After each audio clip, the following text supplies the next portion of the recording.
4-5 वर्षामध्ये times of इंडियामध्ये आलेली बातमी की 5 लाख शिक्षकांच्या जागा रिकाम्या आहेत। अनेक जिल्हा परिषदेच्या किंवा मराठी माध्यमांच्या शाळेमध्ये चांगल्या इमारती नाही आहेत, बसण्याची व्यवस्था नाही आहे, स्वतंत्र स्वच्छतागृह नाही आहेत।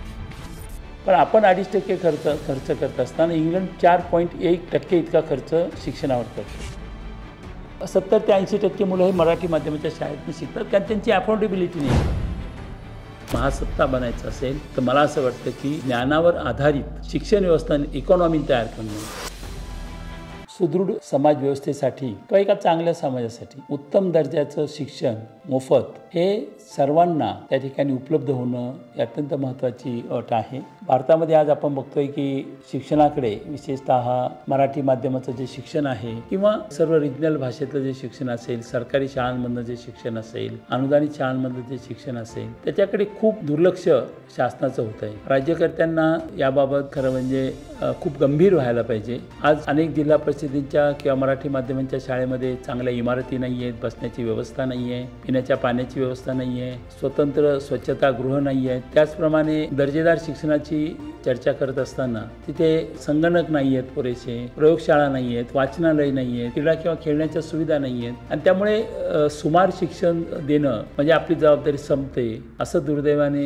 राज्यकर्त्यांना वाटतं आणि दिवसेंदिवस राज्यकर्ते हे जास्त बेफिकीर होत चालले। खरं तर शिक्षण हा राज्यघटनेने दिलेला मूलभूत अधिकार आहे। आता तर शिक्षण हक्क कायद्यामुळे त्याचाही आपण मूलभूत अधिकारामध्ये समावेश केला, भले ते 8वी पर्यंत असेल, परंतु सुरुवातीपासूनच आम्ही आग्रही मागणी धरलेली आहे की हे किमान 12वी पर्यंतचं शिक्षण हे पूर्णतः मोफत, सक्तीचं आणि दर्जेदार असलं पाहिजे। सगळ्यात महत्त्वाचा प्रश्न येतो की या सगळ्या गोष्टींमध्ये पैशांचा प्रश्न येतो। शासन आज आपण बघतोय की खूप कमी खर्च शिक्षणावर करते। जे काही जागतिक पातळीवर आदर्श मापदंड मानलेत किंवा आपल्याकडे सुद्धा कोठारी कमिशनपासून अनेक लोकांनी वारंवार सांगितले की शिक्षणावर GDPच्या 6% खर्च व्हायला पाहिजे। तो जेमतेम 3%, 2.5% त्या ठिकाणी होताना आपण पाहतोय। GDPच्या बाबतीमध्ये सांगितलं पाहिजे की तो देखील ती एक फसवं आहे खरं म्हणजे। तर इंग्लंडचं उदाहरण घेऊया कारण आपण नेहमी म्हणतो की आता आपली अर्थव्यवस्था इंग्लंडपेक्षाही चांगली झालेली आहे किंवा इंग्लंडच्या पुढे आम्ही गेलो याचा ठीक आहे, या गोष्टीचा सर्वांना आनंद आहे। पण तो इंग्लंडच्या GDPमध्ये आणि आपल्या GDPमध्ये फार फरक नाही आहे। पण आपण 2.5% खर्च करत असताना इंग्लंड 4.1% इतका खर्च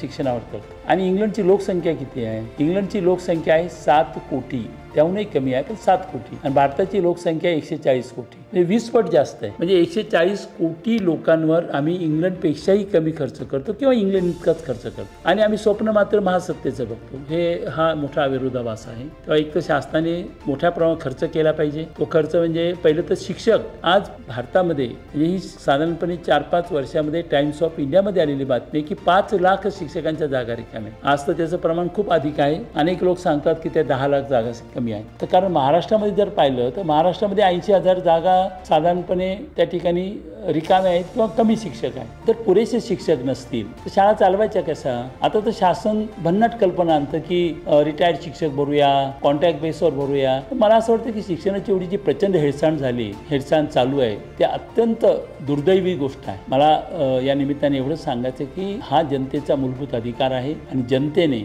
विशेषतः सामान्य गरीब जनतेने यामध्ये सामाजिक संघटना सुद्धा आल्या पाहिजेत आणि त्यांनी शासनावर एक दबाव आणला पाहिजे की नाही, तुम्हाला हे करता येणार नाही। गरीब मुलांच्या शिक्षणासाठी तुम्हाला पुरेसे शिक्षक द्यावे लागतील, क्रीडा शिक्षक द्यावे लागतील, कला शिक्षक द्यावे लागतील, संगीताचे शिक्षक द्यावे लागतील, त्यांना संगणक लॅब द्यावी लागेल, सर्व वाचनालय असतील, सर्व सुविधा आणि दर्जेदार शिक्षण दिलं पाहिजे। कारण शिक्षण हक्क कायद्यामध्ये 3 शब्द आहेत, मोफत, सक्तीचं आणि दर्जेदार, आणि म्हणून या सगळ्या गोष्टी करणे शासनावर बंधनकारक आहे असं मला वाटतं। दुसरी अत्यंत महत्त्वाची गोष्ट म्हणजे पूर्व प्राथमिक शिक्षण अत्यंत दुर्लक्षित झालेला विषय आपल्याकडे। खरं तर वैद्यकीय शास्त्र सांगते की मुलाच्या मेंदूची वाढ वयाच्या पहिल्या 6 वर्षापर्यंत ही 90% किंवा जवळजवळ 100% झालेली असते। मग ज्यावेळेस त्याच्या मेंदूची वाढ होत असते त्यावेळेस जर त्याला उत्तम दर्जेदार शिक्षण मिळालं नाही तर ती मुलं ही निश्चितच भविष्यकाळामध्ये चांगली शैक्षणिक प्रगती करू शकणार नाही। अंगणवाडी शिक्षिका आहेत, अंगणवाड्या खूप काढल्या, वस्तुस्थिती आहे, परंतु एक तर त्या अंगणवाडी शिक्षिकेनं पुरेसं वेतन नाही।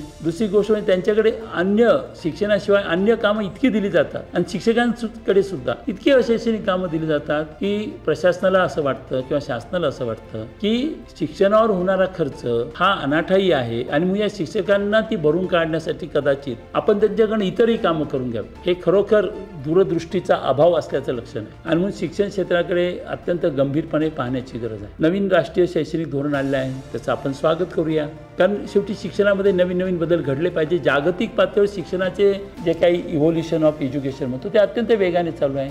विशेषतः आकलन शक्तीवर भर दिला गेला पाहिजे, क्रिटिकल थिंकिंगवर भर दिला पाहिजे, क्रिएटिव्हिटीवर भर दिला पाहिजे, स्किल डेव्हलपमेंटवर भर दिला पाहिजे. ह्या गोष्टी योग्यच आहेत. परंतु राष्ट्रीय शैक्षणिक धोरण जाहीर करत असताना त्याच्याबद्दलच्या खर्चावर शासन काहीच भाष्य करत नाहीये. लोकसहभागातून करावं असं म्हणतं, 6% करावं हे मान्य करतात. खरं तर अनेक राष्ट्रांमध्ये हा खर्च 10%हूनही अधिक केला जातो. 6% ही मिनिमम लेवल आहे, परंतु कुठल्याही स्वरूपाचं त्या ठिकाणी शासन याच्याबद्दलच्या आर्थिक तरतुदीविषयी मौन धारण करतं. त्यामुळे हे राष्ट्रीय शैक्षणिक धोरण हे केवळ कागदावरच राहणार आहे का, हा देखील प्रश्न आहे. खरं तर आपण म्हणतो की भारत हा तरुणांचा देश आहे आणि वस्तुस्थिती आहे, आपले तरुण बुद्धिमान आहेत. जगाच्या पातळीवर अनेक क्षेत्रामध्ये आपण सिद्ध केलंय. मग परवाच्या चंद्रयानाची मोहीम असेल किंवा जे काही जगामधले महान असे मोठे कॉर्पोरेट सेक्टर्स आहेत, त्या कॉर्पोरेट कंपन्यांमध्ये 7 मोठ्या ग्लोबल कॉर्पोरेट सेक्टरमध्ये भारतीय लोक सीए म्हणून काम करतात, सीईओ म्हणून काम करतात. सुंदर पिचाईंसारखे अनेक उदाहरणं देत आहेत. पण एवढी बुद्धिमत्ता आपल्याकडे आहे आणि मग त्या बुद्धिमत्तेला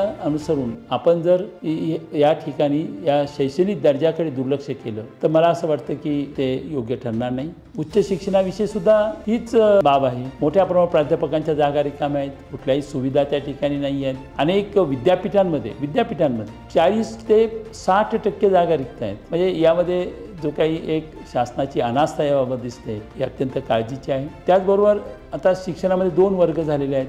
त्यांची आर्थिक स्थिती चांगली आहे ते मुलांना इंग्रजी माध्यमाच्या शाळेत घालतात. अगदी 7 तारांकित 7 स्टार त्या ठिकाणी शाळा निघालेल्या आहेत.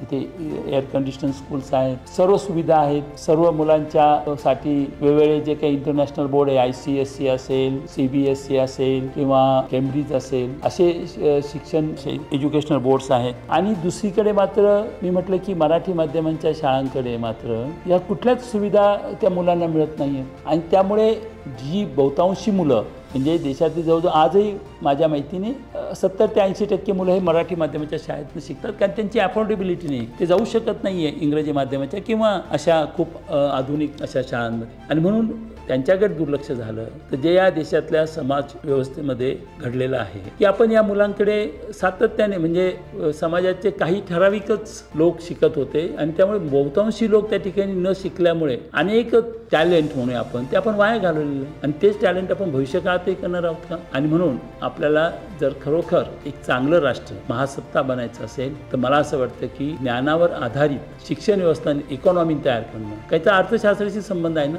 आज आपल्या देशाचं सर्वाधिक उत्पन्न सर्व्हिस सेक्टरमध्ये येतं की ज्याचं संपूर्णपणे त्याची डिपेंडन्सी ही इथल्या एज्युकेशन सिस्टीमवर आहे. आणि म्हणून इथल्या प्राथमिक शिक्षकापासून पूर्व प्राथमिक शिक्षणापासून इथल्या महाविद्यालयीन शिक्षणापर्यंत इथल्या विद्यापीठांच्या दर्जामध्ये मोठ्या प्रमाणावर बदल करणं हे अत्यंत गरजेचं आहे असं मला वाटतं.